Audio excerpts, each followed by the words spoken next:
Fire service যখন তারা সচিবালয়ে তো সবসময় আমরা পরিদর্শন করি। নাহিদ ইসলামের মন্ত্রণালয়টা পুরাটাই পুড়ে গেছে। গতকাল মধ্যরাতের যে আগুন, এই আগুনে অনেক নথিপত্র পুড়ে গেল। একটা দেশের সচিবালয় হৃৎপিণ্ড। বিশেষ করে 4টি ফ্লোর খুব বেশি ক্ষতিগ্রস্ত হয়েছে।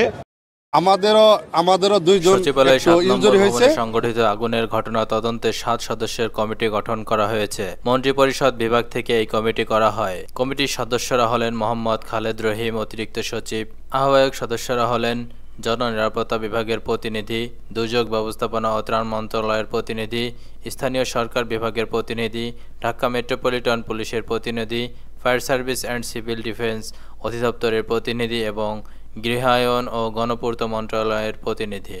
এসব সদস্য কমপক্ষে যুগ্ম সচিব পদমর্যাদার হবেন। প্রয়োজনে কমিটিতে এক বা একাধিক সদস্য কো-অপ্ট করা যাবে।